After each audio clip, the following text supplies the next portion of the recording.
What's good people, and welcome back to the channel here on Crewboy Productions. My name is BK, and this is the Silly, Nerdy, and Wordy podcast, episode number 71, How to Train Your Dragon spoiler review live action.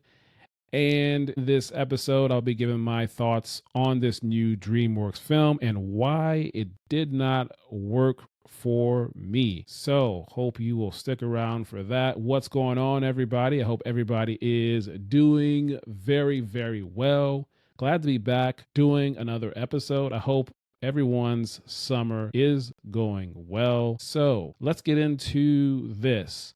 And for this new film from DreamWorks, let's talk about my background with this franchise. For one, I've never seen any of the previous How to Train Your Dragon animated films, the original films in the projects. So I've not seen any of those, not a fan of it. And then also, initially when this movie was coming out and I saw the trailers, I was not interested in it, but I ultimately changed my mind and decided to give it a chance. So let's get into the director. The director is Dean Deblois, and his previous projects include all three of the original animated films, How to Train Your Dragon. So he is the director behind all three of those films. He also had a role on the original 1998 animated film Mulan, which is one of my very favorites. He had the story co-head title on Mulan, and it seems like the majority of his background per IMDb is on animated projects. So this live action film here appears to be his directorial debut directing live action film. So that is a bit about the director. This cast includes Mason Thames, Gerard Butler, Nico Parker, Nick Frost, Gabriel Howe, Julian Dennison, and Bronwyn James, just to name a few from the main cast.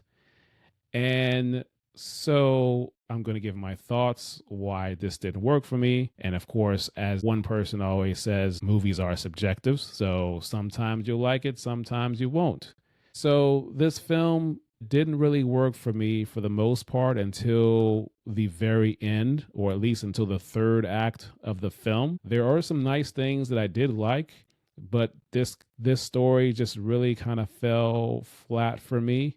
I will tell you the things I did like. I did like the main theme of this film, even when the trailers were coming out. I did enjoy that, and I did enjoy how the composer weaved the theme throughout the film in slow moments and changed the arrangements, changed the tempo of the theme throughout the film. So I enjoyed just that main theme of this movie. And then also the flying sequences with the dragons, I did like and enjoy those as they were happening. And of course, the relationship between Hiccup and Toothless as that was developing and progressing and building, I did enjoy that. So that was pretty good, and how they were tied at the end, and there was some world building too. So that was pretty good. And then a cinematography shot as Hiccup was in the tunnel, because he won the role, the title of Top Slayer, and they're in the tunnel. It's dark. He has his back turned. The camera pans on him as well as Astrid, and you see their silhouettes. It's very good lighting in terms of how dark it is, and seeing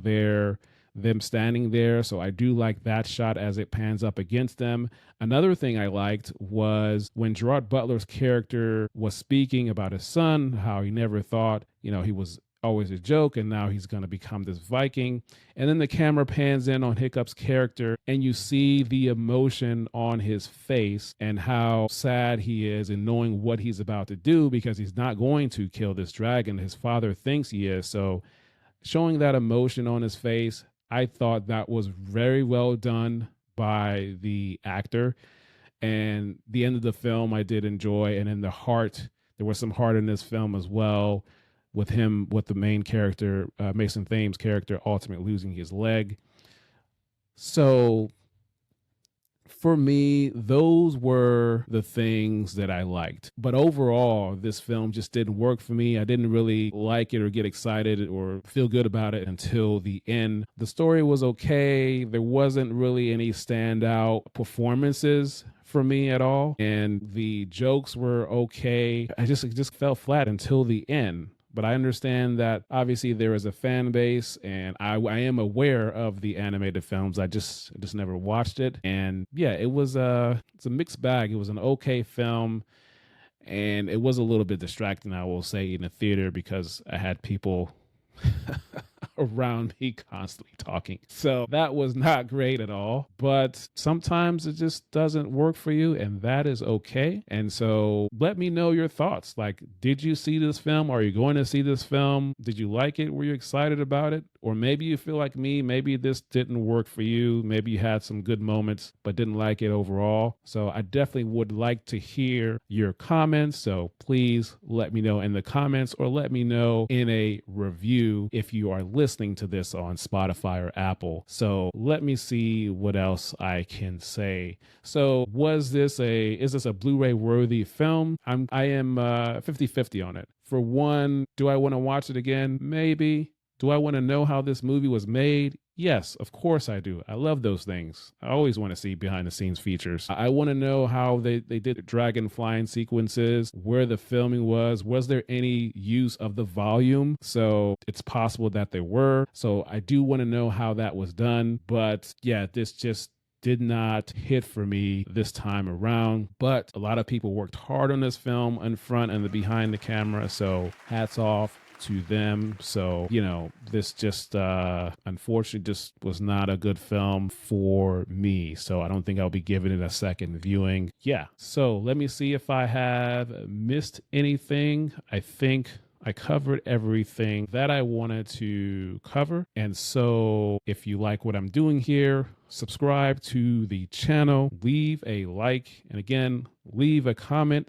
Tell me what you thought about this film, whether you liked it or didn't like it, and your reasons why. And let me know your thoughts about this channel and what I'm doing. I would love to hear your thoughts. And of course, if you want to listen to this podcast, to this show, you can certainly do that. Just search for the Silly, Nerdy, and Wordy podcast on Spotify, and you can follow it as well as on Apple Podcasts and iHeartRadio, Amazon Music, Pandora, Audible, and wherever you get your podcasts. Leave a rating on there, leave a review, follow it, and you will receive it so that you can listen as well. You can watch it on Spotify and here on the YouTube channel. So check it out. I am working on getting some guests coming on later this year. More spoiler reviews to come, as well as other aspects of TV and film, including looking into specific roles within the film and TV and how they are very important to making these films come to life. And of course, I now have 2 upcoming plays coming up